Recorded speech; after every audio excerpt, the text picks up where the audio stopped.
Yeah, thank you, Chris. We are live on YouTube and on our Facebook group as well. So we want to welcome all our participants, folks that will be joining via the YouTube and our WhatsApp group, Facebook group rather, sorry. Thank you so much. Antonia, good to have you here. Ucha, great.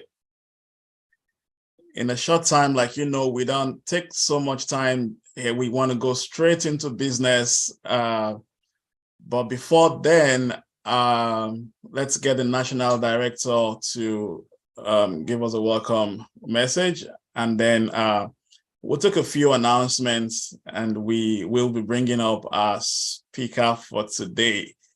I am looking forward to hearing from him. I have my notepads. You need to get your notepads ready. Number one, you need to get your minds open because this is not your usual speaker. This is not your usual relationship or love sessions, So I would want you to get yourselves ready for this.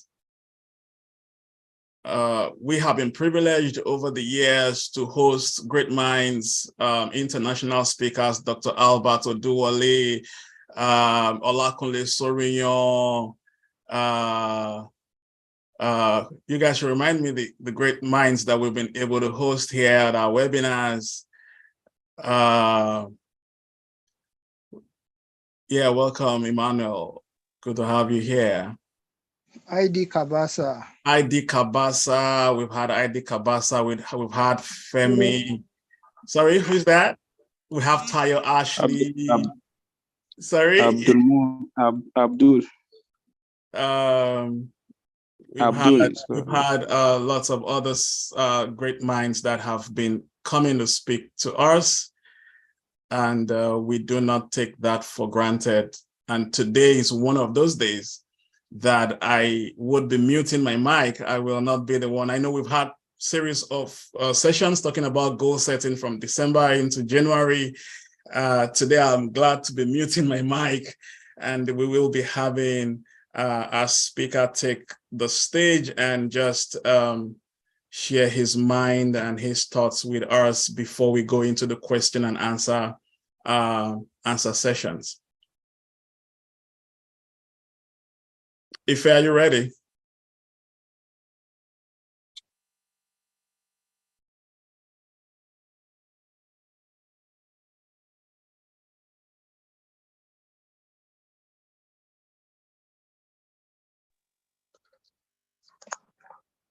Yeah, good evening, everyone. How you're doing?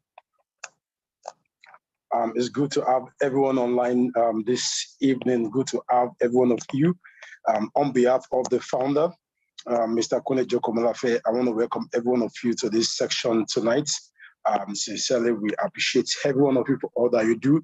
Yes, we're live here on YouTube, and also we are live on YouTube. I've been on YouTube. I just have to come back to Zoom right away when you heard the founder called my voice. Good evening. So one thing I just want to say is that in a meeting like this, you need to prepare your heart to get the best out of this meeting. Prepare your heart to get the best out of this meeting. We have one of the best speakers when it comes to relationship matters right here in this Zoom tonight, who's going to unleash himself, pour out his heart to us. So we need to prepare ourselves to learn. And there's one thing I've learned in life is this: when you don't prepare your mind to unlearn, you cannot learn new things. So we need to prepare our mind to unlearn. Many of us, we have so much baggage in our heart. We have so much assumptions about relationships, about marriage. So, and the reason why many are failing in relationship and in marriage is because there are so many wrong perspectives that they have, so many wrong assumptions. So you need to prepare your mind that you want to learn new things. So it's not just coming to attend another new Zoom meeting. No, this is not a meeting as usual. Prepare your heart to receive all that the speaker will be dishing out this evening. Get your notepad ready, get your iPad, your tab ready to begin to write 2 points and make up your mind that the lessons that you are going to learn in this section, in this segment tonight, you are going to run with it. And I assure you that your life will not remain the same again. Thank you so much, every one of you. And I'm going to pass back the mic to Mr. Kunle Joko Omolafe. Thank you so much, sir. Awesome. Thank you. Great, great, great. So I would be reading out the profile of our speaker today. I appreciate everyone. It's been everywhere. You know, someone sent me a message and was like, what's going on? You guys, I just see the flyers everywhere, your DPs. And I'm honored and appreciative of every one of you that took out time to share the flyers across different groups. And we look forward to having a great time. I will be calling up our speaker right now so that we can go straight into the event for today. So, are you guys ready? Like I said to the leaders when we had our leadership session and the folks from the office, I told them, I said that I want the chat room to be as busy as possible. Let's just get it on fire. Put in your comments, put in your question, retweet some of the things that you will be hearing, and share them on your status. The media team, you know how we do it. Convert these things into codes and let's just post them everywhere, coming from our own Praise Fowowe. Okay, guys. So very quickly, I will be reading out his profile, and then we will turn over the mic to him. So as you can see on the screen, Praise Fowowe is an unconventional thinker, futurist, and premier creator and trainer of family system engineering, a body of knowledge that assists families build systems that support their happiness and assist family life coaches across the globe improve their diagnostic tools and intervention management. Regarded as the father of family systems engineering, Praise Fowowe has pioneered an entire sector and trained some of the finest family life coaches across the continent of Africa. An internationally acclaimed family life strategist with 18 years track record of transforming some of the most difficult families. Praise Fowowe works with the HNIs across various cultures on 5 continents and consults for various governments on the family system engineering approach to building a sustainable society. He is a member of the Family Life Coaching Association in the United States of America and International Association of Marriage and Family Counselors. Ladies and gentlemen, I want you don't have to unmute, just go to the chat room and just let's make welcome. Help me give a warm, real platform welcome to the one and only Praise Fowowe. Thank you very much. Thank you very much for inviting me, and thank you everyone for being present here. I do not take every opportunity to speak for granted. I want to appreciate the convener of this meeting. You know, even though we've not met physically, it's as if we've known each other. We have a mutual friend, and I mean, she says a lot about you. Thank you very much for, you know, setting up the platform. You know, I know what it means to set up a platform and to sustain it. So when I see someone who has sustained something, I mean, for years, I doff my art for such a person. So thank you very much for all you do across the globe.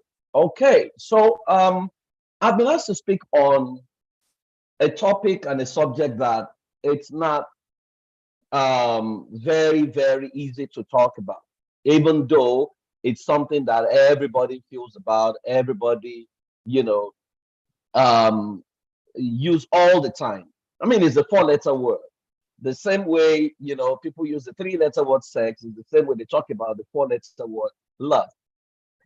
But in my entire work with people, as a matter of fact, I can say to you that in 20 years of working with troubled marriages and singles, in therapy, in counseling, in coaching, every time I have asked people, how do you know someone who loves you?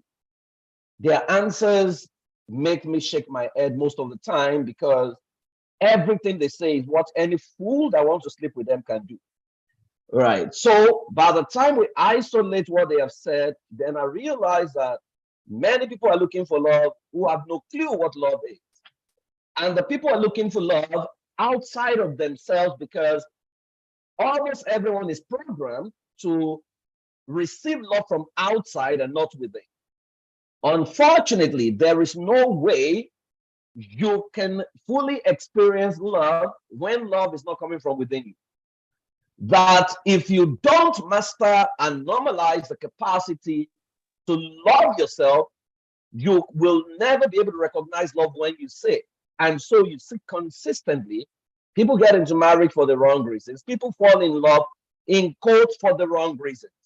So people say, I love a lady because she's got straight legs, right? So what happens when the leg is cut off or when an accident happens? People say, oh, I love the person because he has a heavy bank account. What happens when the money is depleted and when the money is no longer there? Now, I am going to share my slide so that you can follow, because I understand that many of us are visual inclined, and also so that it's easy for me to keep to time, because this is something I can talk on, you know, all through the day, and we won't even unpack it fully. So I've titled this Mastering Love, all right? And so follow me carefully, all right? What does love mean to you? Let's even start from there. So because we are on a Zoom session, I mean, I'll make it very interactive. So what does love mean to you? Can you attempt to even tell me what does love mean to you on the chat box? Let's see. If you're joining on YouTube, you can put it on the chat links as well. What does love mean to you? I have about 40 people on this call. What does love mean to you? Let me know.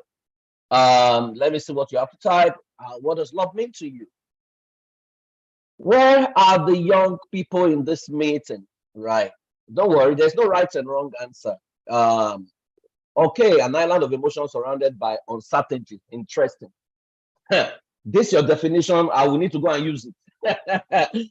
Okay, so if it's an island of emotions surrounded by uncertainties, why do you want to get love? Why do you want to fall into something that is surrounded by uncertainty? Right? Love doesn't have a meaning. Aisha, interesting. So when a guy comes to say, I love you, Aisha, what you're going to be hearing is, you have no meaning to me from what you've said, right? Ogongo said, love means commitment and sacrifice. Interesting. So it means anyone who sacrifices for you, or anyone who is committed to you, right? You will interpret that as love. Teresa says, the feeling that makes me want to treat someone or something nicely and with kindness. So it's a feeling to you. When the feeling wears out, what happens next? Love means understanding. Love means caring for someone unconditionally. Love na scam. I like that. Emmanuel Ede. Okay, so you are in the WhatsApp of those who believe that love is a scam.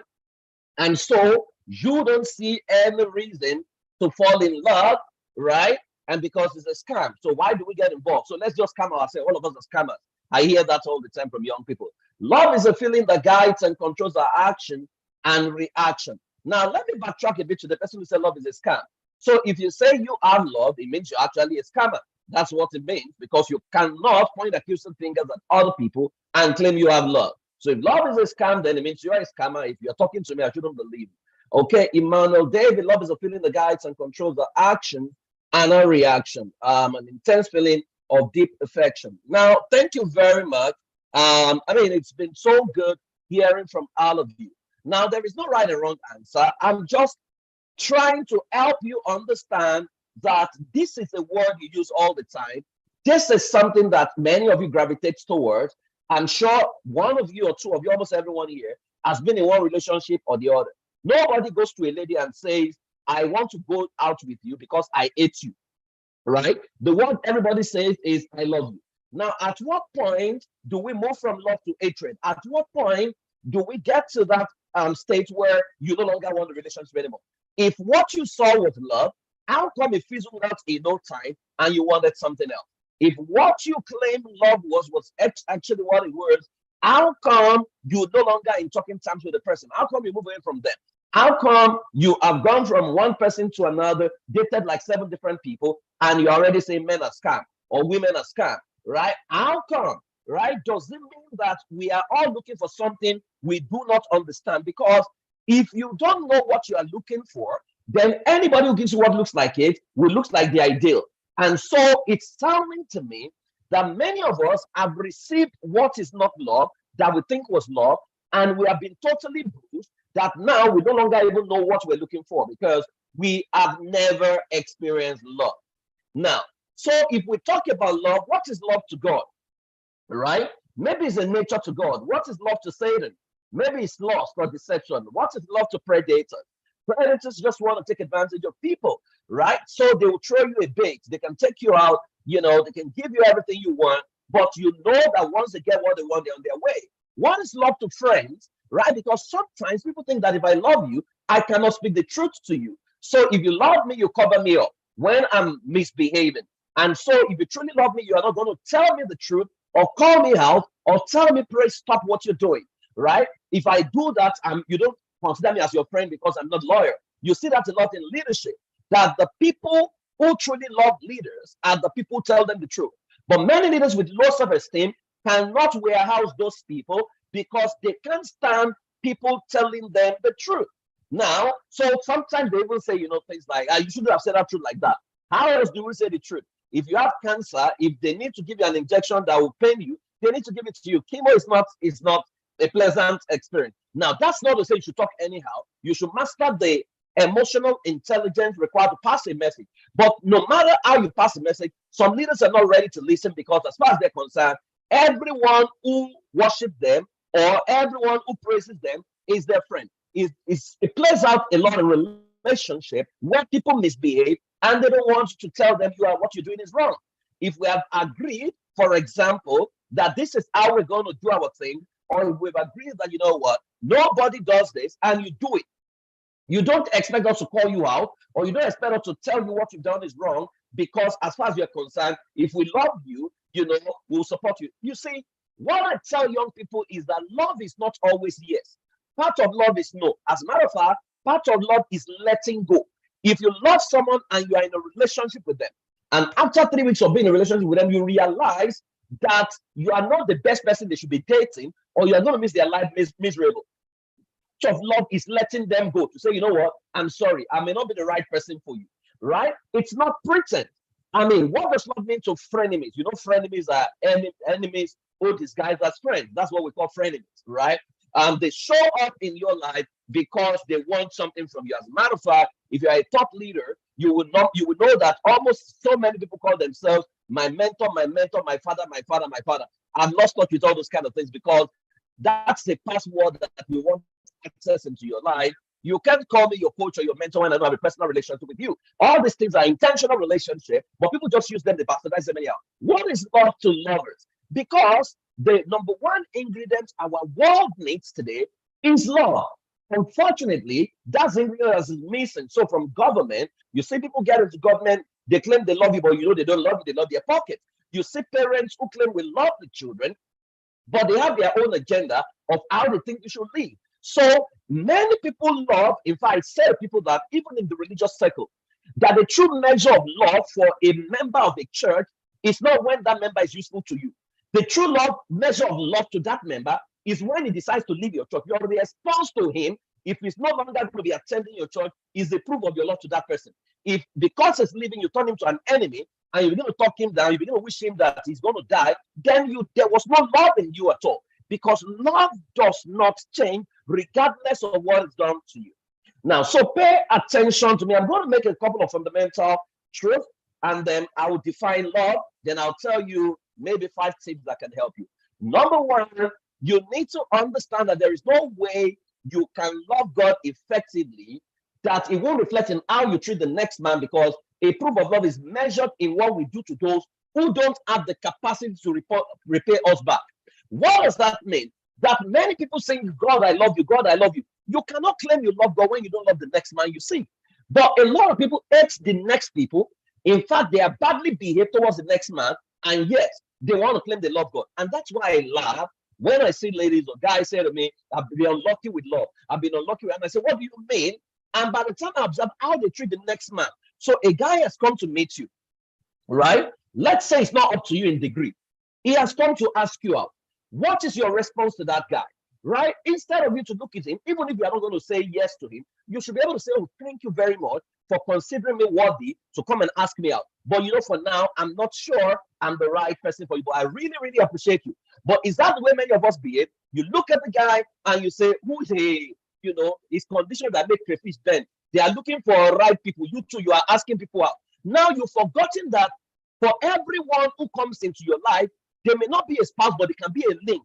The guy may be somewhere to recommend you, but you have been badly behaved towards him. So many of us claim that we love God or that we respect people. We do not respect people. We are respecters of person.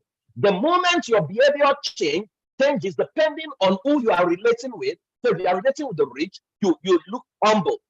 You talk to them with respect and honor.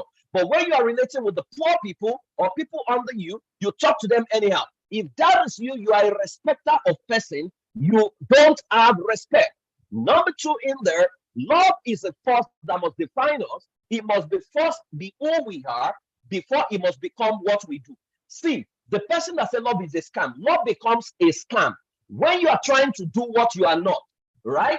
The moment love is not your nature, you will enter into a performance-driven love. And you know, performance-driven love is otherwise known as acting, where you act a script, right? So you pretend you love me because you have something to gain from me. And the moment that thing is no longer available, you are on your way out. Love is a force that must define us. So if you cannot safely say, I am loved, then most likely there may not be love in you. 3, when love is what we do without being who we are, we will withhold it from those who can't pay us back and stop those that hurt us of it. So sometimes you see people say, you know what, I don't love that person. What are they saying when they say they don't love the person? Oftentimes, they've not even met the person. It's because somebody said something to them about the person. So they develop secondary hatred for someone that they did not have the relationship with. So what I say to people is this: even when people hurt you, I have come to realize that people don't hurt me. People are only revealed. And what is revealed is where they are per time. It doesn't mean they're absolutely bad. It just means that that is where they are. Some people hurt you. They are revealed so that they don't follow you to the next level.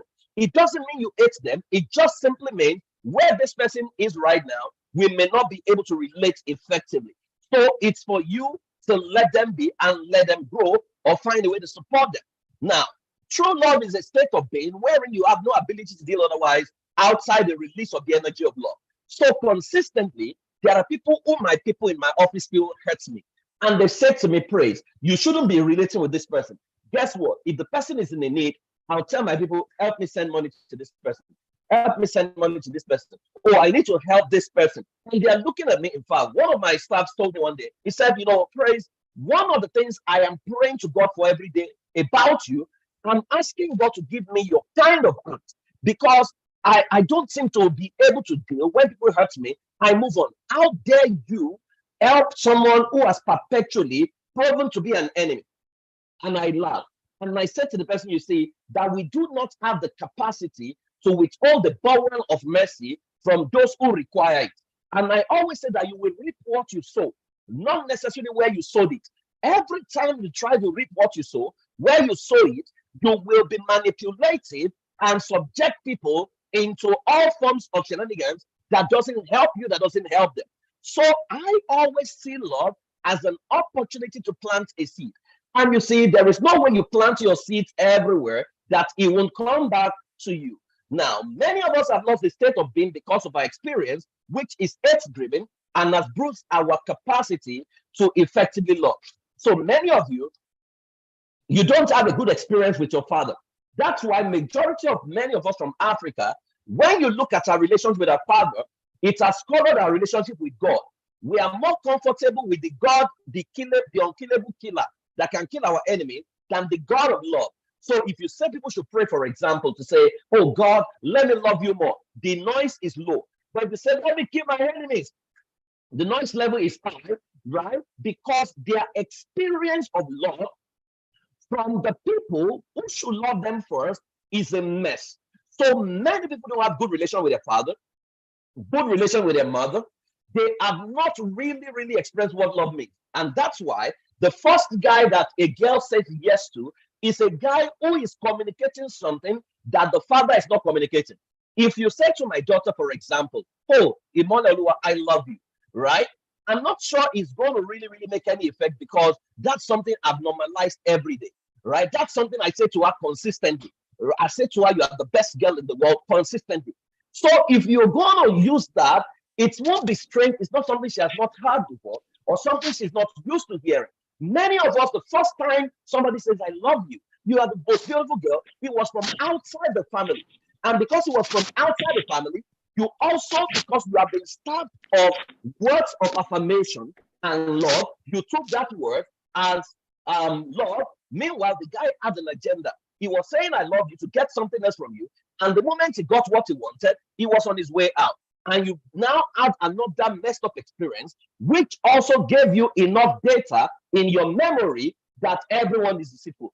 Then the next guy you wanted, because you have created the energy or activated the energy of disappointment, you are going to attract another guy who is going to say, I love you, and better than the other guy, who is going to be worse. So perpetually, if you look into your history, you have a history of pain that you have not dealt with, and you have not asked yourself, why am I warehousing pain? Because you do not know that you have activated a self-fulfilling prophecy, a self-fulfilling energy that perpetually drive people in your direction. So consistently, when people say to me, Praise, I've been unlucky in love, I try to trace their life back to the foundation. And oftentimes you realize that they've been starved of love because the first model of love in their life, the parents, actually failed them. You see, we can recapture love because love is life, and humanity cannot survive without love. Now, I said people that if you make it a point of duty to always look out for the best in others and see how you can add value to them, you will be transformed into a magnet that everyone wants to be with. So it's not a case of no guy is asking me out or no baby is asking me out. It's a case of who have I become? Am I attracting people or I am repelling people? If I walk into a hall, right, and let's say I'm putting on white is what I'm wearing, but there's a stain on my chest. But you look at the stain on the chest and that became your focus, that is a feedback to you that you are most likely a negative person. You do not have the capacity to process and focus on the positive that in all I am wearing. You become what you behold consistently. So many of us have become negative because what we spot in others is their negativity. If you do not have the capacity to spot what is good about others, the truth is good will begin to elude you. Good guys, good ladies, the right people, because what you are watching for is to accuse them of what the area they are not perfect. Meanwhile, you are an imperfect person expecting perfection from other people, right? And so you find a situation where people that should relate with you, should work with you, should collaborate with you, you have sent them packing because what you saw was their inadequacy and not their strength. Now, how much of you do you love? And how do you know someone that truly loves you? Is a question that you need to begin to answer within you. Because many of you, you want love, but you don't know what love looks like.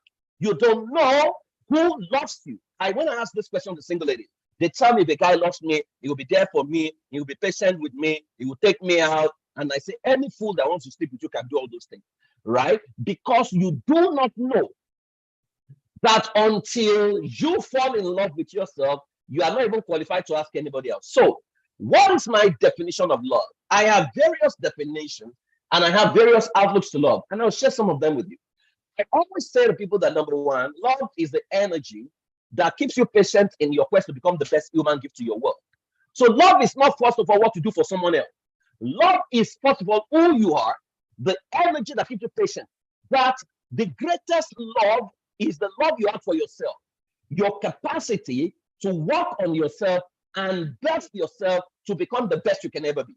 Many of you are underperforming. Many of you have not found yourself. Many of you will not attend the meeting that can help you become better. If you see a seminar and they say the seminar is 100,000, immediately your brain shuts down because you say it's too expensive. I never say anything is expensive. The only question I'm asking is, praise, does your destiny deserve it? If my answer is yes, I will find a way to attend, including battle with them to say, what can I do for you if I can't pay money? But many of you shut down. So it makes me question how much you love yourself. So for example, I do a simple assessment. This year is in February already. If I ask you, what is your budget for personal development for this year? Do you have a figure? When you were doing your goal setting for the year, do you have a budget? How much have you expended on personal development this year? 2 years ago, I was running a class.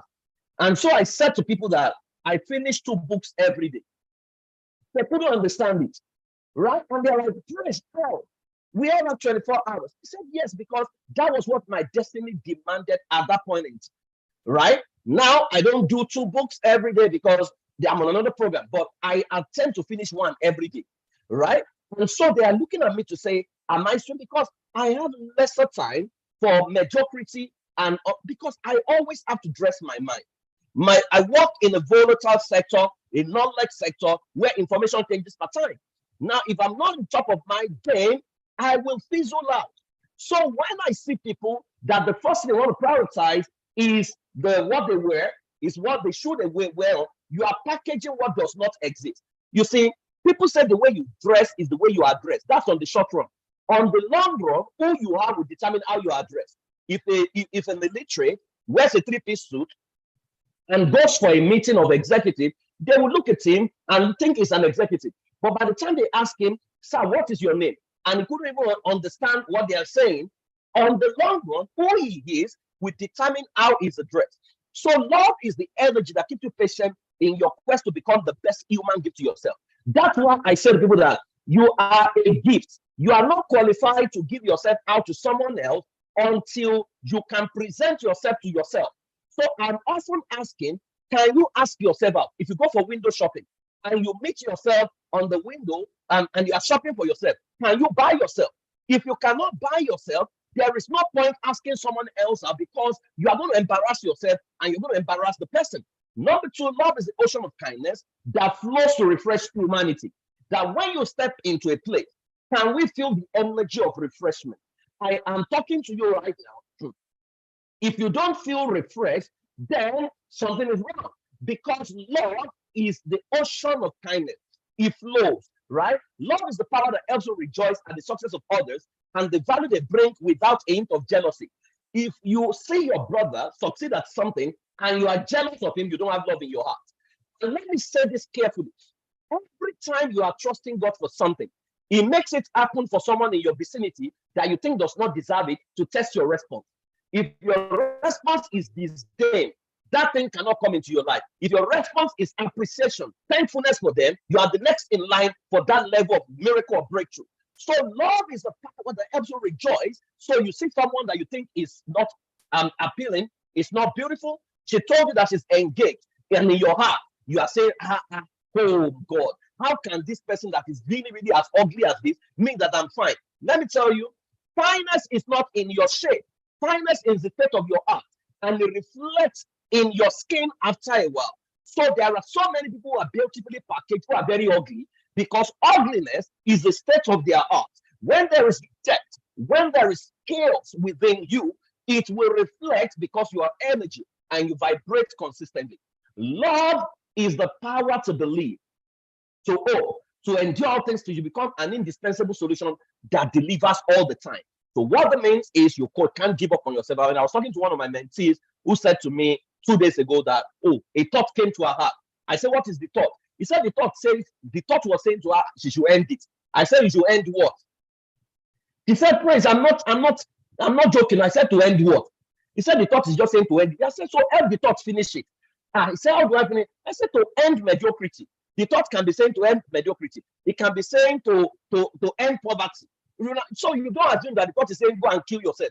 So I said to her, I said, me, I cannot kill myself. It's not possible, right? Because I love me and I love the value I bring to humanity. So love is the power to believe, to hope, to endure all things. So if I have to learn anything, I am so shameless about it. I will go and learn it. If you like, talk me down, abuse me. You know, many of you, your threshold for insult is too low because you are arrogant, right? So you want to learn something from someone, but you now want to determine how the person should treat you. I don't care how you treat me, right? I will learn what I want to learn, and by the time I'm off the radar, I'll go and replicate what you've taught me. It's the power to believe, hope, and all things, so you become an indispensable solution that delivers all the time. Are you guys still with me? If you are still here, can you type yes? Let me be sure you're following. Let me be sure you're following. Let me be sure you're following. Can you type yes if you're still here? Okay. Good. You guys are good students. Love is the energy that never withholds what humanity needs, even when you feel they don't deserve it, right? So every time somebody deserves something, so you go for a meeting, and I mean, I've done that consistently. I go for a meeting, I'm the guest speaker. Maybe a church meeting, and they are doing praise and worship, and the drummer is not available, or the keyboardist is not available. Then I go on the keyboard to begin to play, to support them, and they say, no, sir. I said, no, I have the skill. The skill is waste, is the waste if I don't use it, right? But I can also pretend and say, these people, they are very useless. Can you imagine? They can't afford blah, blah, blah, blah, blah. It's the energy that never withholds. If you truly love, your love is not when boy meets girl. Your love starts with the value you add to humanity. Love is the power that keeps us going and the motivation that takes us away from mediocrity to answer the call of excellence. I love you. And that's why it took me time to prepare for this meeting. I can as well come here and say whatever I want to say, and you'll be fine. There is no word I say that is useless. But I never take things for granted. I take my time to present, to take time. I mean, after this class, I have another 2-hour session today. I have another 3-hour session tomorrow. I'm presenting every day, right? But you see, I never want to sound like anybody, and I'm not going to give people less than what I can give at every point. Whether they can pay or they can't pay is immaterial. The most important thing is that when praise shows up, I must answer the call of excellence because there is love in my heart. Love is the river of life that connects humanity and positions us to collaborate for a greater good. So if you are here, you are looking for a partner, but you can't collaborate with people to take on opportunities, then there is no love in your heart. For example, some of you want to even collaborate with people, but from day one of the meeting, inside your heart, you're already thinking, how do I take over the business? How do I ensure that I am the one who is leading? Blah, blah, blah, blah. And that's why good people sometimes cannot collaborate, because when they say they are good, they are not good. Because if they are truly good, then they will collaborate. Now, love is a decision. Please pay attention. Love is not a feeling. Love is a decision that is built on the commitment to add value to someone else without expecting a thank you. So love is not symbolic. True love, from the purest point of view, it's not. God commanded his love towards us that when we were yet misbehaving, Christ died. That's what it says. It wasn't because we were good. So true love is not, oh, KJK, is giving me money, so I'm going to love him, because the day the money dries up, I'm going to hate him. It's a decision. So it means the power to love is in you. So it's not a feeling. Those of the people who are married will know. There are times you don't feel any feeling. If it were to be feeling, many of us will be out of marriage. But it's a decision that is built on the commitment. So I have decided, and it's my decision, to love regardless of what you do. And I'm committed to what I am determined to do, and it's going to be value driven, and I'm not even expecting a thank you. So what are the things you need to notice here? One is a decision. Can you take a decision and stick to your decision? Two is built on commitment. Can you be committed to a cause for the rest of your life, even if you don't stand to gain anything? Three, it is value adding. So you cannot say someone lost you and you can't measure the value. I sit with ladies and they say, sir, this guy, he beats me. Blah. And I say, so why can't you do? And you know what they said to me? It's so hard to leave. I say, what is his name? He says, his name is Bill. Is it Bill Gates? They said, no. Is it Bill Clinton? Bill what? He said, Bill Chukwuemeka. Okay, let us Google his name. Google says his name does not match any document online. Say this is person you want to die over. It's not relevant anywhere, right? And so, what value has he added? Has he bought you a book? Say no. Taking you for a seminar? No. Paid for a workshop? No. Encourage you to be better? No. You want to go for masters? He's angry. He's saying that if you go for masters now, you will no longer listen to him. That's not a lover. You want to marry someone, you are having conversation, and he's already saying, that when we marry now, you have to stop working. You have to stay at home to be cooking for me. That's not a lover. A lover improves you and makes you better.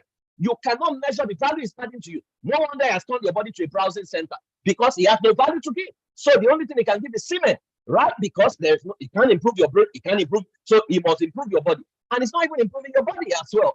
So love is a decision that is built on the commitment to add value. It is value adding. Once value adding is absent, it's no longer love. Without expecting a thank you, that I'll continue to do this regardless of how you feel about it. Some people, when they're in a relationship and the relationship ends, they stop adding value to that person. I even see it on social media. They fight dirty. They will not say the car I gave you, give me back the car. When people tell me about heartbreak, I said to them that I've defined heartbreak as the extra that you have given in a relationship that you shouldn't have given. That's what they call heartbreak. Because when that extra is not there, it's either sex or gift of time or emotional involvement. When those things is not there, people have to talk about heartbreak. So love is a decision that is built on the commitment to add value to others without expecting a thank you. So there are a couple of questions you would need to answer, right? What is the greatest version of you? Do you know? What is the greatest version of you? Because if you don't know, if you can't visualize the greatest version of you, it would even affect your choices of who you're calling your lover. Some of you will be dating your mentees, you will be dating someone who should be looking up to you, and you want the person to lead you. I've seen ladies get married to guys who have no capacity to lead. Then they will not say you can't lead in this relationship. The guy has never told you he can lead, right? He can have sex, but he cannot lead, right? So you mistook things because you don't even know what you're looking for. So what is the greatest version of you? Two, what value will that you add to humanity? Can you answer those questions? Whose interest will your power serve? Right? If you become that greatest version of you, whose interest will your power serve? Who will become better as a result of your greatness, and who will likely suffer? Because who will suffer. Some of you now, if you become great now, the girls will suffer big time. Right? The guys will suffer. Men has come association, all the feminism kind of ultra feminists, right? Men as they will suffer. Who will suffer? Right? How much do you daily work on yourself to become that ultimate you? Let me tell you, until you have chosen yourself, you are not qualified to choose someone else or to be chosen. Because when you have chosen yourself, that is what protects you from being molested, from being a mess, and from being a wreck. You are dating a guy who's already slapping you. If you have chosen yourself, you will be out of that relationship almost immediately. You won't even be negotiating things. Your father did not slap you, a boyfriend is slapping you, and you're saying that is just his weakness. It's a function that something is missing in you. In fact, that he has the capacity to slap you shows that something is already wrong. Right? So how much of you do you daily work on yourself to become the ultimate you? If I look at your daily routine, I can tell you the kind of person you are. How much of yourself and humanity do you love? Because if you don't love yourself, you can't love humanity effectively. Then what can hinder you from becoming the greatest you that is presently disguised as love? And you need to be honest in this meeting with yourself. What is disguised as love in your life that is messing you up right now? Is he a lover? Is he a friend? Is it your bestie? Because I know bestie is no longer bestie across Africa now, right? Is it your mentor? What is that thing? Is this guy's a love, but you know it's hindering you from becoming the best version of yourself? Every time you hang around that person or that group or those people, you feel less than who you should be. Every time you leave them, you have gossiped, you have talked about small-minded things, you have not improved. What group do you belong to that you have not improved? What person are you relating with that's not improving you? You need to know. And they are names that you need to get rid of. How do you overcome your bias, and what is your love mission statement from now? Let me explain that to you. The Bible says in John 3:16, I love that. It says, for God so loved the world that he gave his only begotten son. If we have to put your name there and say, for God so loved the world that he gave praise to do what? You need to be able to know. So for example, I can say, for God so loved the world that he sent praise to illuminate the minds of people, that whosoever interacted with my knowledge will become liberated and become the best version of themselves. That is a love mission statement. What is your own love mission statement? Because if you don't understand your own love mission statement, then anybody will date you, anybody will sleep with you, anybody will dump you, anybody will, then you will marry anybody, answer nobody. Then at the end of the day, you ask yourself, how did I get here? So what are the qualities you are looking for that helps you know if the person truly loves you? One, is he patient with you? Right? If you say, I don't want to do this thing, and the person is forceful, you must do like what? And begins to threaten you, that's not love. Wrong. Is it kind? Kindness is another way you measure love. Is this person kind to you? And you know, kindness is in action. Kindness is not in word. Can the person collaborate with you? Oh, you said this is who I want to become. Is he trying to talk you out of it?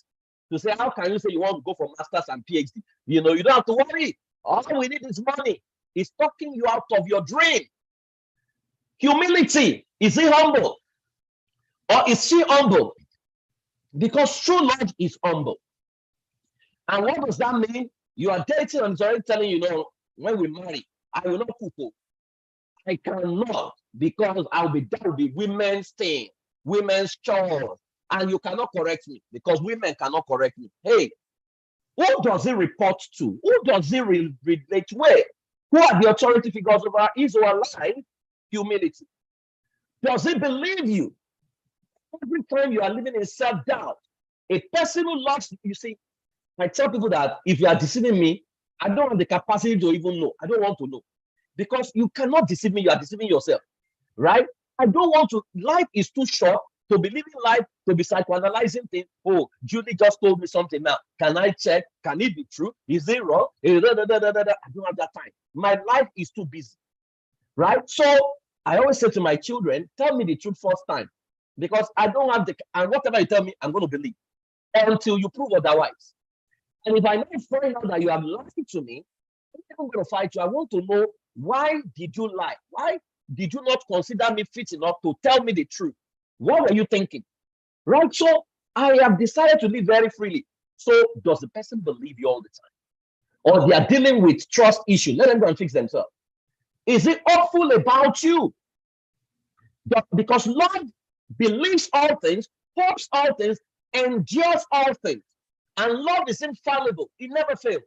Right? People fail, love doesn't fail. And so what does that mean? Even if we're no longer in a relationship, I still love you. I'm going to speak well of you.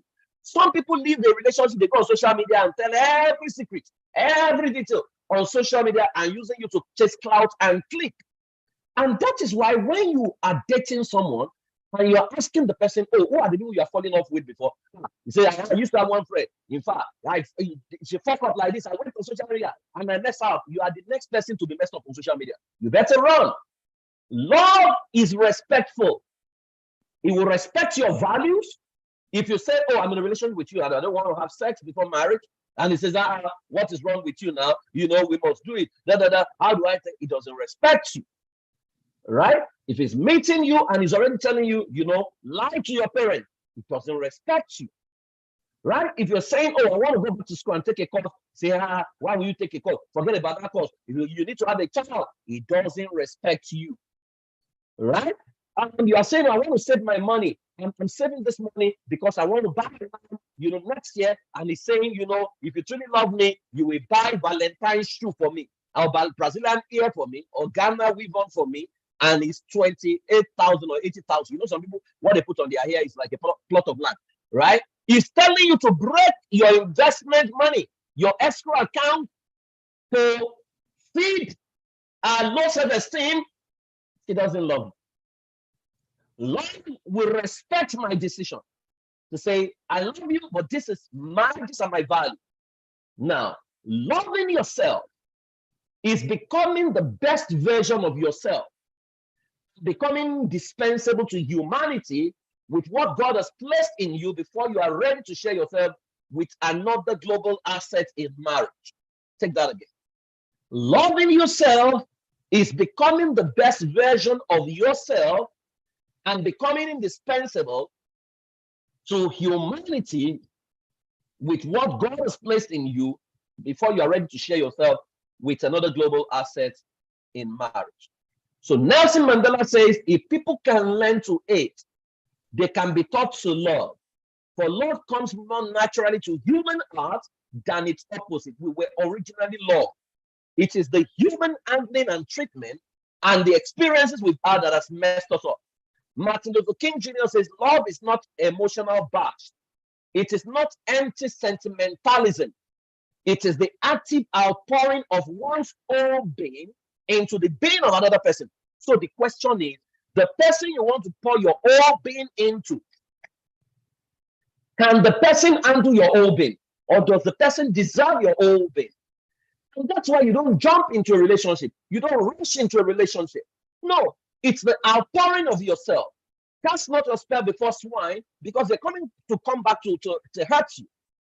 So you need to check, is this person worthy of me? You can relate to everybody, right? Is this person worthy of my significant other? So what are the tips to finding love? 1, take a trip with yourself and discover your most significant other and what stands you out. Like I asked you before, what is the best version of you? You need to figure it out. Nobody can do it for you. You have to do it by yourself. Close your eyes, project into the future, because you cannot marry for now. You marry for where you are headed, right? Because if you marry for now, you want to go far, and after a while, the person you marry stop reading, doesn't want to read, he's not interested in reading, doesn't even believe in studying, doesn't believe in improving herself. Just say, I just want to go to Mr. Big. That is all my dream in life. I have no dream to be anything else. You are already in trouble. So take a trip with yourself and project. If all your dreams come to pass, what would it look like? The you see within you is the ultimate you, not this you right now. Number 2, can you analyze the beliefs, the behavior, and the association, that you are dealing with right now? And ask yourself, do they align with the best version of you? And you need to leave it out without apologies. That you that you want to be, what beliefs do I need to become that me? That beliefs may not align with everybody's beliefs. What behavior do I need to put up to become that version of me? What association do I need to keep to become that me? When singles say to me, Prince, I'm looking for a spouse, that question is a problem for me, or that statement. Then I ask, do you have at least 11 eligible singles who are like you, who share your values? They say no. Then if you are not showing yourself friendly, why should I be recommending someone to you? Right? Because the best lovers are actually the best of friends. So many of you no longer know how to, and I think the challenge, the greatest damage that has been done to relationship globally is the absence of what we call platonic friendship when we're younger. Platonic friendship is we're just friends, we're adding value to each other. It's not boy meets girl, we're kissing. No, we're adding value, we're reading together, hanging out together, so you need to ask yourself, the you that you want to be, the people, your beliefs right now, can it take you there? Your behavior right now, can it take you there? The association you're keeping, can it take you there? Once you add that, you live your life out without apologies. Number 3, consistently release the energy of love in the direction of those that hate you, because the fire extinguisher for love, for hate is love. So what I'm just asking is, what is my love response?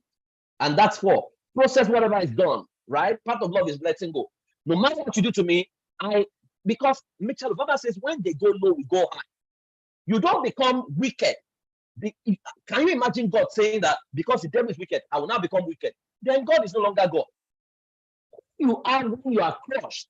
What you produce is who you truly are, right? So you need to process whatever is done through the screen of love.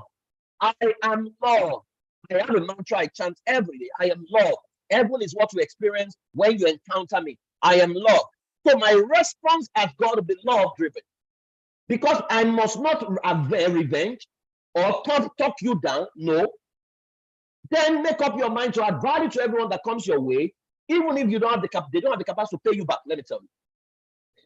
I think there's a place in the Bible that says some people, they have entertained angels, by taking care of people, right? So when it's your default to love, when it's your default, I always say to people that if Jesus will come again, many believers will not go. You know why? Because the parameters he gave is not the parameters they expect. He says, I was sick, you did not take care of me, right? He says, I was hungry, you did not feed me. I was in prison, you did not visit, because how can you be a prisoner? And they ask him, when did we do all this? He says, as long as you do it for my people, you have done it for me. So many of you, because you are respecters of person, you have missed out on who should have been a good spouse to you, because he didn't dress the way you wanted, so you talked him down. He didn't look like who you want, Let me make you laugh. There was when we were in secondary school, there was this girl we used to call Ogego. Her head was very big. So all the guys used to make fun of her, that she's the ugliest girl, nobody would date her.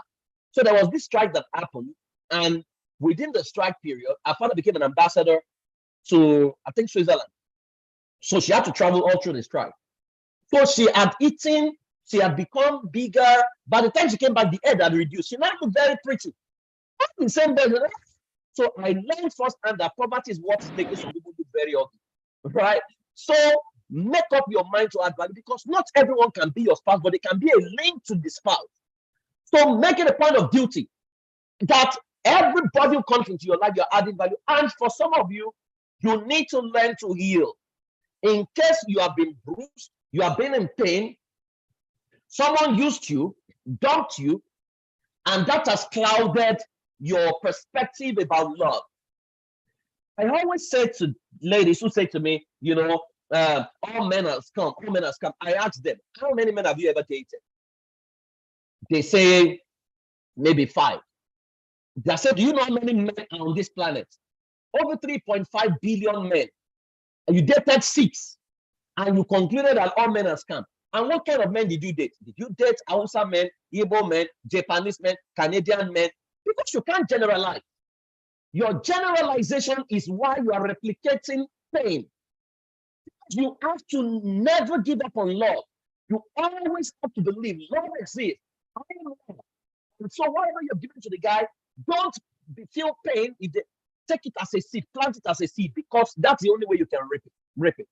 So you need to go through healing process. I think you go through healing regularly, especially when your love has been bruised.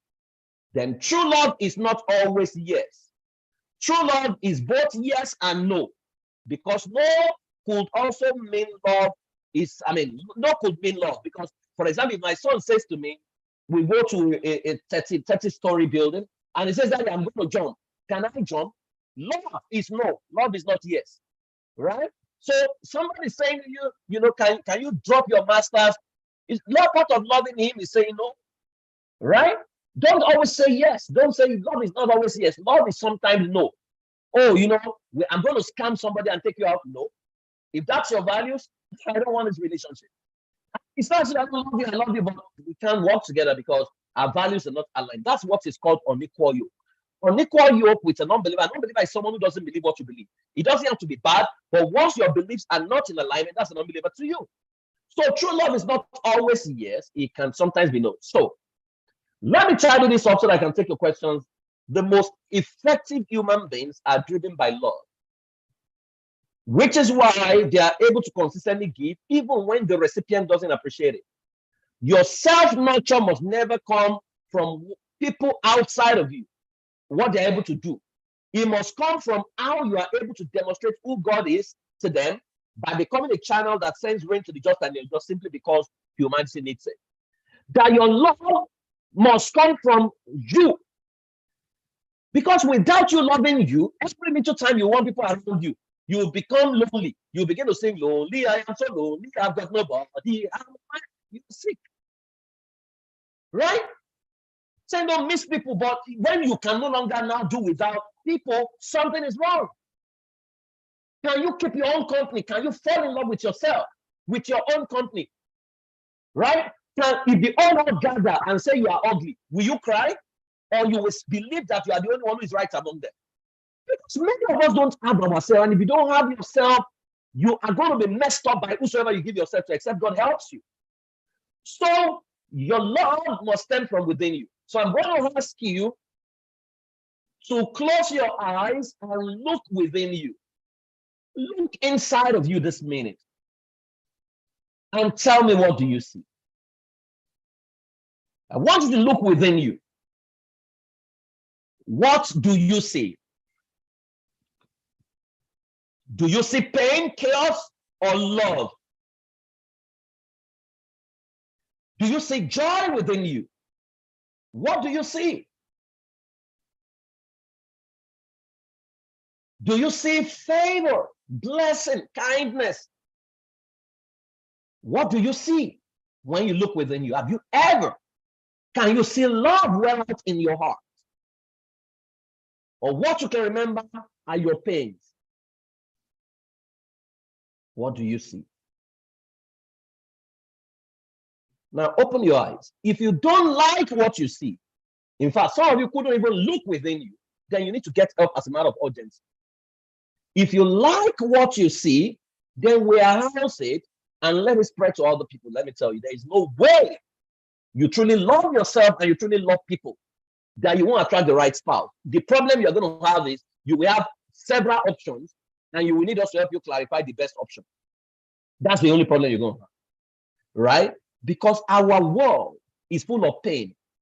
Become God's agent of peace and the agent of love that can give the next person hope. If you are a hope monger, that's what you carry everywhere you go. There is no way you will be lacking in love in your life. Your ultimate impact can't be bigger than the amount of love or hate you have for humanity. And that's why this thing goes around all the time. Go and check the mission statement of all the top companies in the world. You will see love at the base of the operation. Go and check the mission statement of the top companies in Nigeria who are now nosediving. You will see their mission statement is not love-driven. So if you check the Nigerian one, you will see to become the biggest and the largest, the most impactful. Those are very selfish mission statements. Walmart says that our mission statement is to make affordable to the poor what the rich can eat, right? Google says our mission statement is to organize the world's information and to make it accessible at a click, right? So if you check Coca-Cola, check Apple, check, you will see love. And that's why if God knows that there is love in your heart, he will commit so much more into your hand than if you hate some people because they don't look like you. You say you want to marry, but you can't stand Yoruba boys. You call them demons, Yoruba demon. Or you are Igbo, you can't even stand, you are from Anambra, you can't stand Enugu people because of the story your mother told you. You were not even there when it happened, right? Or you can't stand Hausa people. Once you exclude some people in your heart, there is no love. God cannot entrust their life into your hand. So you must normalize a reduction of yourself to love. Mother Teresa says, not all of us can do great things, but we can all do small things with great love. Let that love start with what you do to yourself today. As you leave this meeting, who do you say you are? What will begin to define you from tomorrow? When people encounter you for 5 minutes, what will they have to say about you? It's called signal, intentional signal. I said to myself in the year 2001 that if I hang around you for 5 minutes and I don't shake your brain a little bit and make you better, it wasn't me you met, it was my ghost you met, right? And I kept to that year, right? And that's why everyone who come in contact with me, they say the same thing. So when people meet with you, will they say, oh, Sade is nice, right? Will they say, oh, she's so sweet?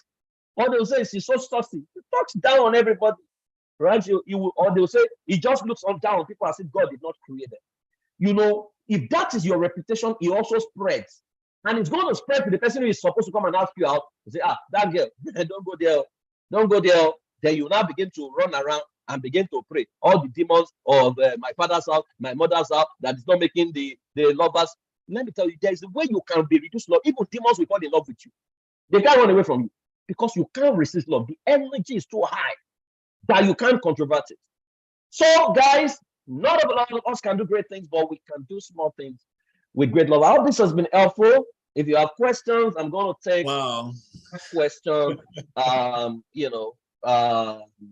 So whatever it is, I'm going to take it. But thank you very, very, very much for the invitation. God bless you.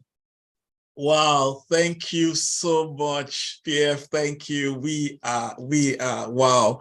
Now, guys, like I said in the beginning, that we need to just empty ourselves to learn. What we have heard today cuts across not just if you are single, as a married person, as somebody who's going through some pain, relationship pain, it cut across into business. You know, when he started talking about Google and all that, I'm like, okay, now how can we apply these principles even to our businesses? Remember, there was a time I was doing a webinar with you guys, and I showed a book, Love as a Business Language. You know, so I mean, this is so helpful. And I want to also say this, that you might think you understand everything that has been said, but I bet you don't. I tell you guys, you don't. So one of the things you want to do is to go back to the YouTube, right? And watch it again, like in a very calm environment. Watch it again over a cup of coffee or a cup of tea. Take your notes. Like, I just kept writing beyond the questions that you asked here. You were saying, you just asked, can you ask yourself out? You know, I went on to say, can you date yourself? Can you marry yourself? Can you keep your own company? You know, I wrote about 8 can yous for myself. You understand? So I don't know how you all interpret the things that you have heard today. Just open your heart and learn. Open your heart and learn. I think it was Jet Li that said that, let your heart be like water. You know, let it be like water. Let it be like water. I want to say a very big thank you. Thank you, thank you, thank you so, so much for this. You know, one other thing that I also noted down, I'm giving this quick, you know, overview so that you can drop your questions. I know we have some pre-questions already that Bridget is going to read out to us in a bit.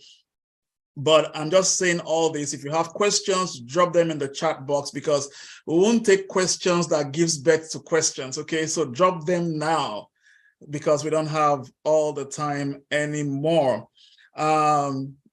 You know, when you said browsing center, you are not a browsing center. I just busted into laughter. I've never heard it that way before. You know, don't make yourself a browsing center. People just come in, browse and go, come in, browse and go. And the only reason why you give yourself that access, or you give people that kind of access, is because you have not come to that place of knowing yourself and loving yourself. And then he talked about one other thing. I haven't seen it from that perspective before. He said, what is your love mission statement? That's powerful. You know, what is your love mission? I've had the privilege of, you know, providing mentorship and coaching to a lot of people.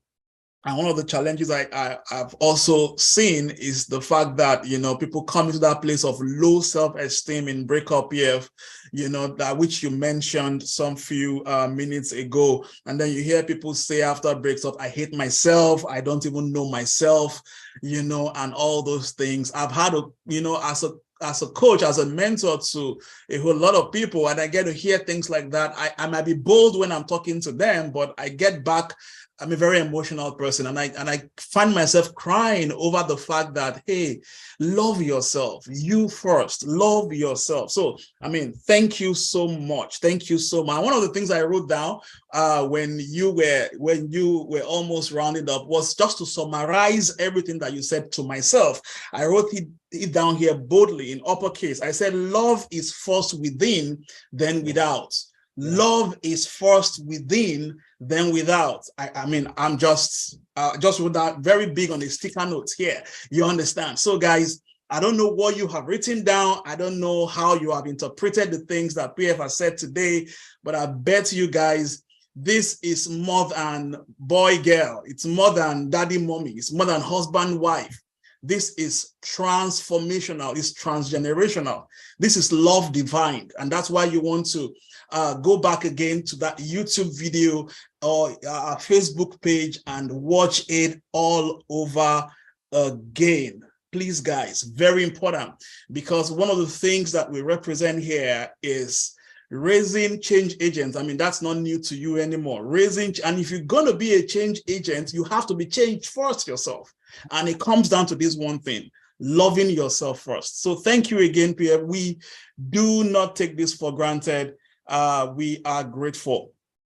Bridget, do you have some of the questions ready? So we can take that quickly and take a few announcements. Okay, thank you. Good evening, everyone. Thank you very much, sir, for this section. It was very awesome and profound. So we have a question from Adeleke Adesuye right now, and he says, at times people who have had toxic relationships, when they meet people who treasure them, they think...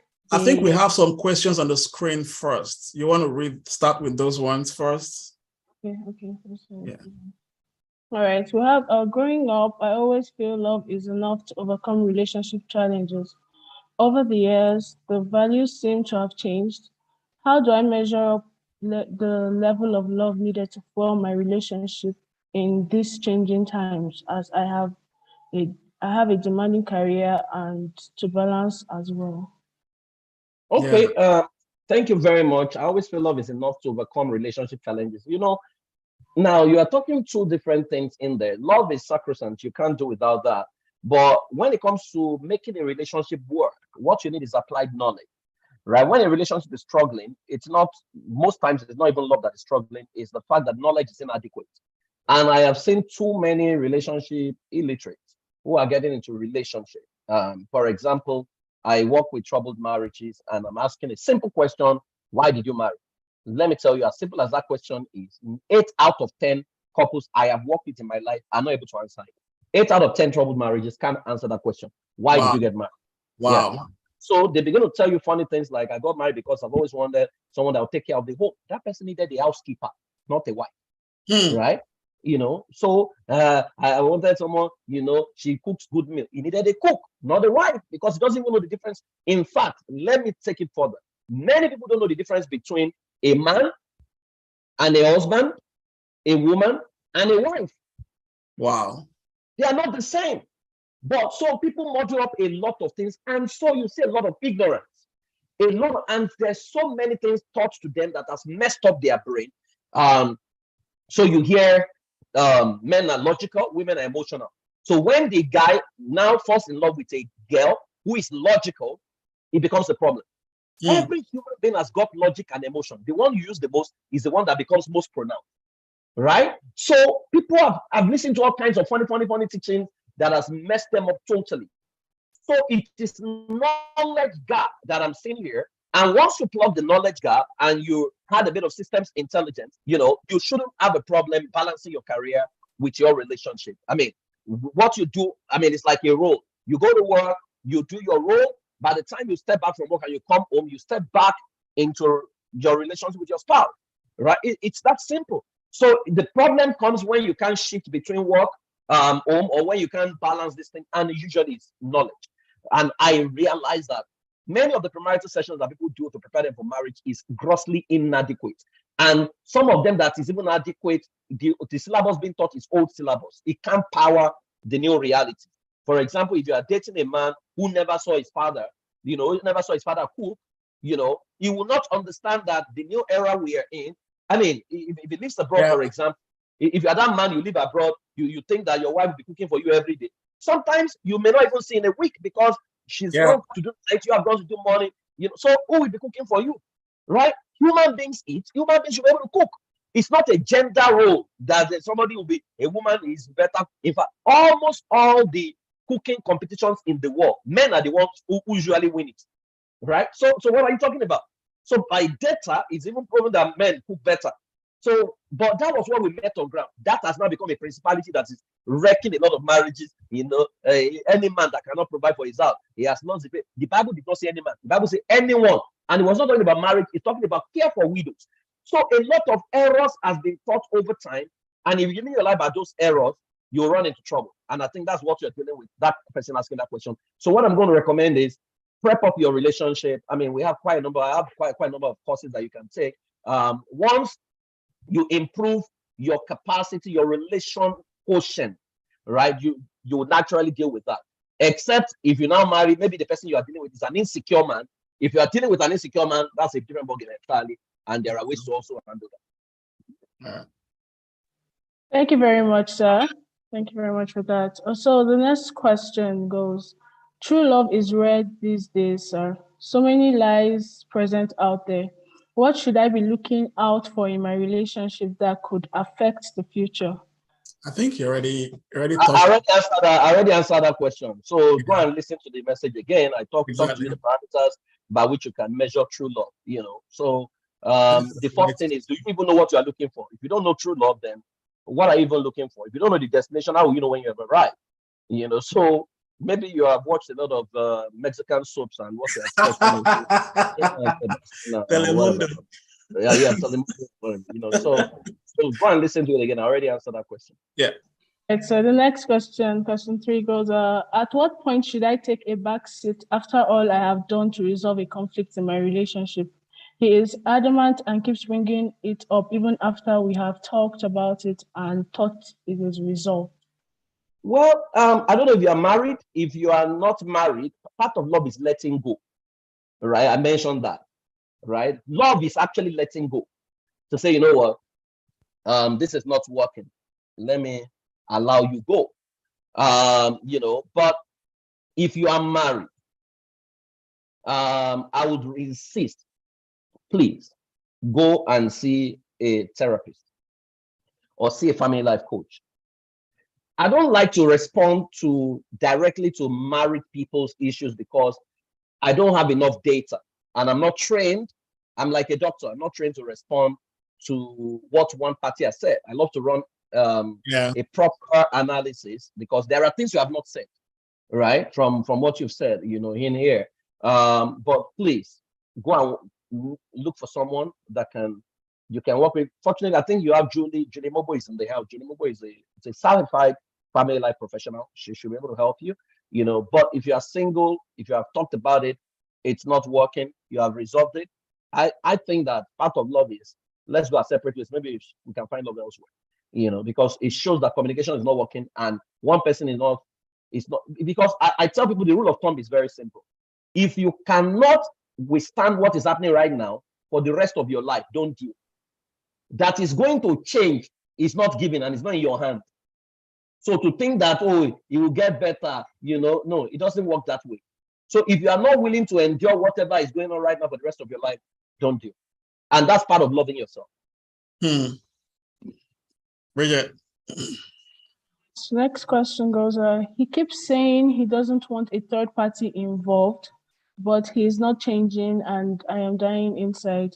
I just want to talk to our mentor about it, which he also listens to, but he kept threatening me every time I say to him we should talk to our mentor of many years. Okay, let's talk to someone else. He still says no, and that he'd rather we talk to our mentor. Let's talk to our mentor. He goes red. What do you advise I do? Please, I don't always indicate whether you are married or not. You have this person you have married Amadioa. Amadioha is a You said Amadioha. Amadioha you are married an Amadioha. Because Amadioha is a God by himself. He does not listen to counsel. He does not report to anybody. He does not, or Shango. That is one of the two. Shango. Right. If you are not married, please, rule of thumb, never fall in love with someone who has no authority figures or over his life that you can report him to. Yep. No human being is built to be independent. We are interdependent. At every stage in your life, you must have someone you defer to. If it doesn't have, then Amadioha. What you need to go and do is to buy palm oil and salt. That's all you need, right? But if you are married, please, no matter how much it turns red, report to that mentor, report to someone that differs. That's the way to save yourself, because that person can kill you if care is not taken. All right. All right. Next question. Do you subscribe to sex timetable in marriage, sir? Because she's always acting funny despite all efforts, acting busy and tired, even though I try to assist too. We've talked about it, but it's not working. What is your take on sex in marriage, sir? I don't know what sex timetable, like food timetable. You know, do sex timetable that Tuesday no sex, on Wednesday we kiss. Once sex is mechanical, then that's no longer sex. All right. We need to find out what is happening. Could she have a problem with her libidinal energy? I think she should see a sexologist. That might be what you need to do. Figure out what is wrong. Some people have some traumatized. We want to know how was sex introduced to her. Has she been a victim of abuse before? You know, you want to find out all those things. Again, Julie is in the house. That's one of her areas of specialization. She can help, you know, but you want to find out exactly what's going on because something is not right in there. I have worked with clients whose wife would tell them at the beginning of the year. In fact, there was a man, the wife calls at the beginning of the year, January 1, and said, you know, sex is going to be 3 times this year. Can you pick your dates ahead of time? You know. Eventually, you have to divorce the lady. You know, you have to divorce. You know, because again, she wasn't willing to go for counseling or anything, and the guy was struggling. You know, Bible even says, "Don't defraud yourself of each other's body." You know, so eventually they had to go through divorce. It was his decision, and I couldn't even say no. So this person, you need to find out what's going on. There's a story behind that we were not privy to. Healing can take place. If it's frigid, that can be helped. Sometimes it's orientation. When you are from, for example, people who grew up in some churches where you hear about sex, if you do sex, you are going to hell. You can develop secondary frigidity and without knowing that every time sex takes place, feels guilty, and guilt is not a good emotion. The kind of hormone it release is not good. You know, so you want to find out what is going on there and be able to provide help. Yeah. Okay, another question from Angelica goes, at times, people who have had toxic relationships, when they meet people who treasure them, they think they are being manipulated because they are not used to being so well treated. How do we help such people? They don't need a relationship first. They need healing.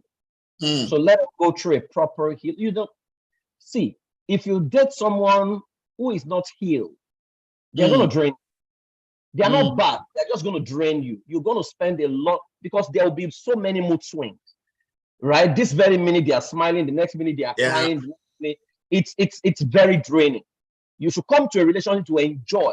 Relationship should be 100%.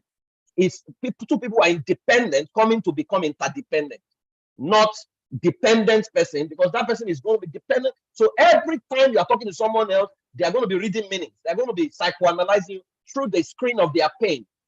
So part of love is to find a therapist they can work with for healing, right? And that's the best thing you can do for them, because trust me, without wholeness, pain becomes inevitable in that relationship, and you're not going to fully enjoy that relationship. I mean, I can't work on eggshell. I can't marry someone that every move is suspected. You know, even when you're talking to someone, Leslie, who are you talking to that person? Who are you talking to that person? Go and get a life. If you have, I'm not looking for who I'm talking to. Why are you looking for who I'm talking to? You know, so because people think that once they are in love now, you're in a relationship, you become imprisoned to yourself. And that is why one of the danger signs, if you are dating someone who doesn't have friends, other friends outside of you, you are in trouble. Yeah. They must have a life. When somebody begins to say, you are my life, you are my life, it's a problem. You are going to be imprisoned, because every little, including meeting they are not supposed to come to, they want to come there. At the end of the day, you are just going to be a host, and it's going to be parasitic. So let them get help as a matter of urgency. Yeah. Wow. Thank you, sir. I think we'll have just one question now.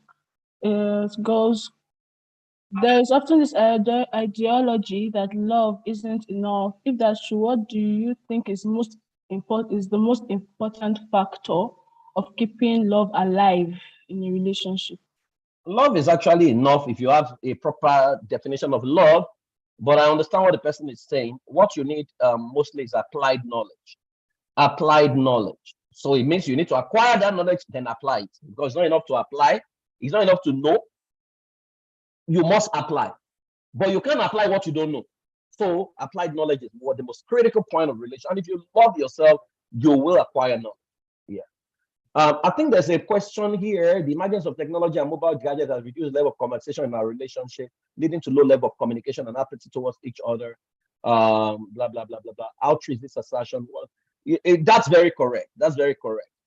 What you need to do is spend time together, drop the gadget, take a walk, exercise together, do basic things. You now need to script your fun within your family.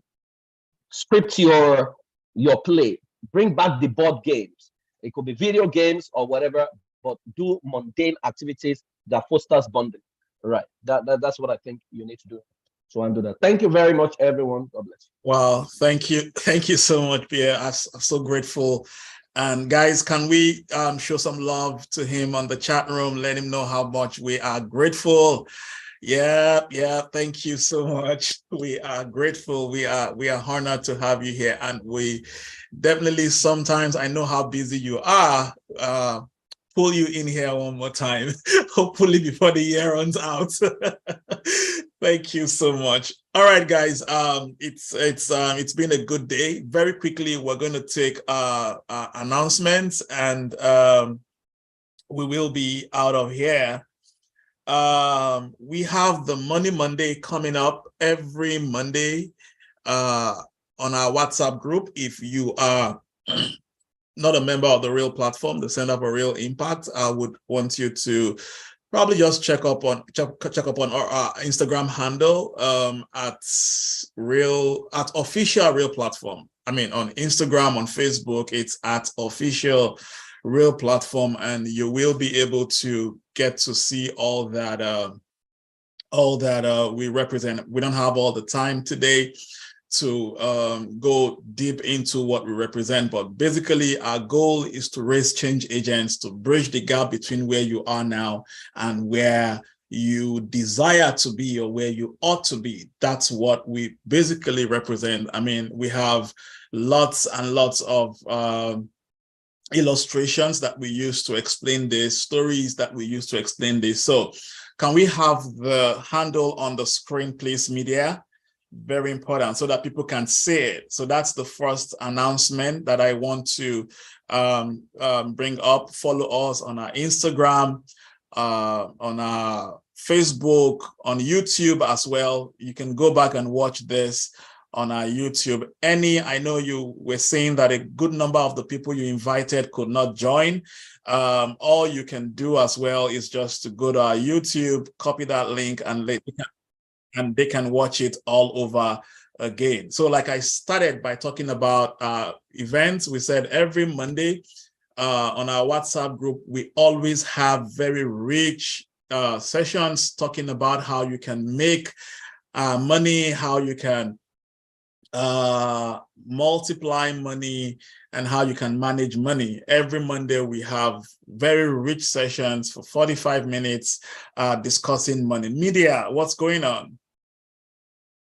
And then every Friday we have what we call the Relationship Fridays. We're going to start that beginning from next week. We don't have all the time to discuss everything about love, sex, relationship, and all that. here at the webinar. So every Friday this year, or most Fridays this year, we will be having that discussion on love, relationship, and not just relationship, male, female, would also delve into relationships amongst interrelationship with people around us, our workplace, would also talk about intra-relationship, the relationship you're supposed to have with yourself, right? Talking about personal hygiene. We're going to bring in health coaches at some point to talk about health.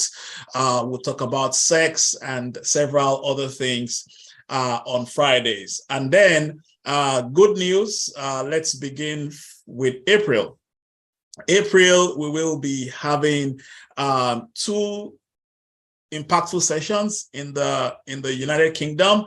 We will be having the first in Lincoln, in the UK, London, and then we would also be having, which is like the major event in Leeds in the United Kingdom. And I mean, we're all ready, we're all set. It's going to be not just talking about the vision. We would also do meet and greets. We would cast the vision, what we represent, and all that. And I look forward to being there. Ticket has been booked. I will be there live myself, not virtual, so, and I want to say very good, well done to Dumebi, and importantly also to Victor Oyebade, who is in Leeds, and Dumebi is in Lincoln. They are both working together to host me and for us to have a great session together, and it's in April. So we are looking forward to that. So we're going to go put our flag strong in the United Kingdom and see how we grow from there. So that's that for the first. That's April, and then the next one will be in June, and that's going to be in Nigeria. Our Nigerian June event is going to be up. We would be unfolding the details to us in a bit. So get yourselves ready. We're asking for volunteers. We're asking for financial partnerships, financial sponsorships. Please reach out if you have anyone you feel we can call, you feel we can write about that. So then the third event, we are looking at the United States, the USA event in October. We are putting the team together. We are coming back live. I mean, after COVID gave us a big dent. When you're pioneering, when you are starting to work in a new city, it comes with a lot of energy, it comes with a lot of demand and all that. But this time around, we are coming big and coming strong in the city of Maryland in October. So we have the UK in April, we have Nigeria in June, we have the US in October. So guys, if you want to join us for any of these events, please reach out. If you have friends, in London, in the UK, who have probably gone for school or who's been there for a while, please reach out to them that we are coming, and they need to, jump on this flight as soon as possible. And then you have friends in the US as well. I mean, the date will be out. They can book their flights, come from Texas, come from everywhere, Ohio, Iowa, everywhere. Let them come to the city. The number is there. They can reach out so we can have their details. Same thing with that of the UK, and then same thing with that of Nigeria. You want to book your flights from any city you are in these countries, because we have given enough notification ahead of time. So, and then we have what we call the Fit Bees. It's from idea to a thriving business, from idea to a thriving business. You can see that. So we extended the invitation.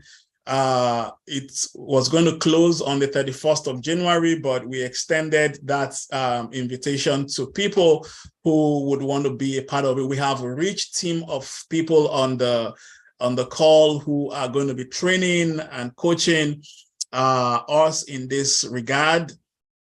And I think by next week, they're going to close the doors. The link is right there. You can put the link as well on the chat so that you want to share it across board, your friends, your loved ones, and all that. This is an intensive 2 months virtual business training that is designed to support and to birth your dream startup businesses, right?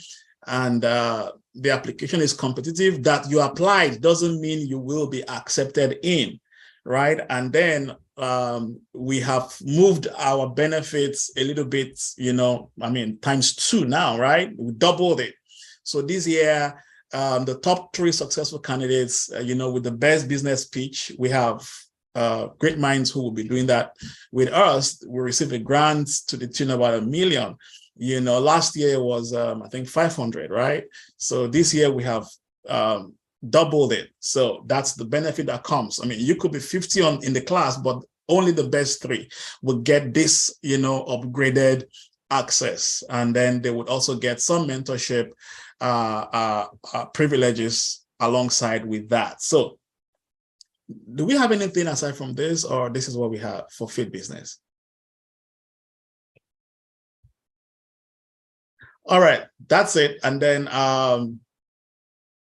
want to say to every one of you on this call again, to all the leaders who drove this, who pushed this, and who made this a success. Good job.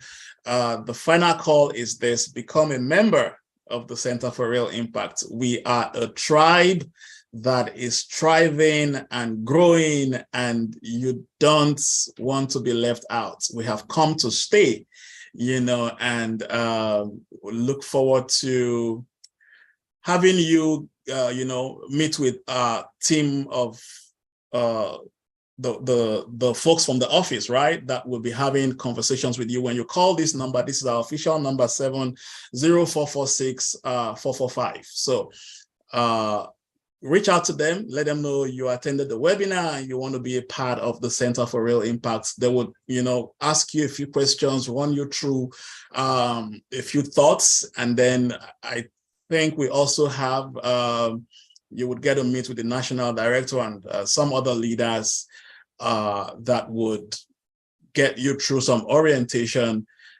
before you are brought in fully to the WhatsApp. And we have cities in Nigeria as well. We have Jos, we have Abuja, we have Lokoja, we have Enugu, and then we have Oka in Anambra State. Did I mention Jos? We have in Plateau Jos as well. We have some few other cities in the pipeline. We have Kaduna in the pipeline. And we also have, which other city do we have in the pipeline? Ife? Kano. We have Kano, sorry, thank you. We have Kano in the pipeline. I know that we have folks from Kano. We have Stephen from Kano here on the call. We have Kaduna also in the pipeline. Yeah, I mentioned Kaduna as well. So thank you so much. I think Annie asking about the US. Yes, please. I have made this request to join over 2 years now. Oh, really? Wow. Okay, please, could you reach out to that number on the screen, and then I'll personally get across to you as regarding the US platform. Thank you so much, Annie. All right, guys, it's a privilege to have you all here. Thank you for the sacrifice of time, and I hope you got value for it. I want to encourage you to go back to the videos on YouTube, watch them again, if possible twice. Like I would always say, it is not what you hear that counts, but what you do with the things you hear. It is not what you read. I'm an avid reader, wild, crazy, but it is still not what you do with what you hear that counts, right? But it's not what you hear or what you read that counts, but what you do with the things that you have read and the things that you have heard. Okay, so it is in the doing. Okay, so thank you so much, and have a wonderful evening. I mean, we finished in the right time. We still have about 17 more minutes. Oh, awesome. If over to you, if you have any other thing to say. Thank you. Thank you so much, sir. Thank you so much, sir.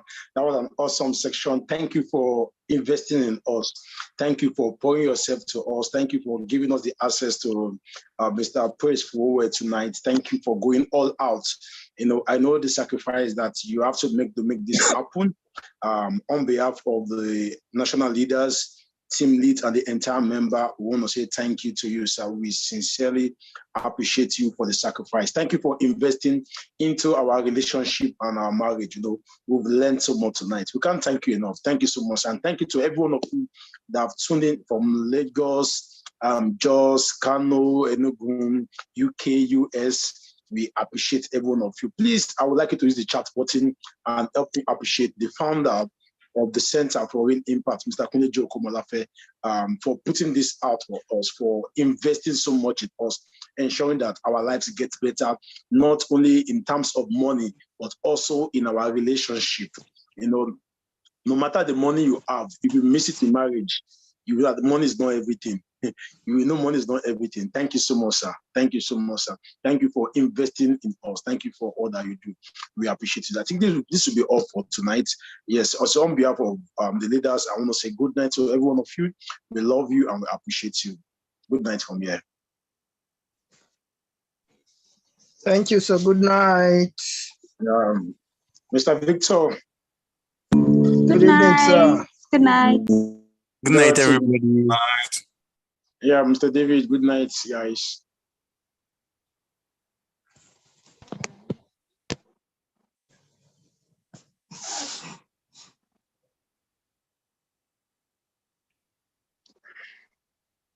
Mr. Ife, hello. Good night, hello. Good evening, how are you, Bridget? JB, Mr. Taufik. Good night, Mr. Ife. Hello, good evening, good night. Before Bola. Good night, Mr. Ife. Good night, everyone. Eitayo, I see you. Damilola, Regina, I see you. Joseph, Mr. Momo, good evening. Well done. Okay. Good night, Bridget.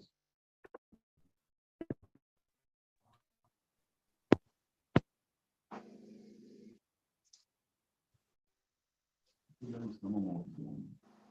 Good night, good night, Oluwa. And good night. Good day, anywhere, at least. Yeah. Good night, everyone. Also, Charles, good night. And thank you for joining. Good night, Mr. Morgan.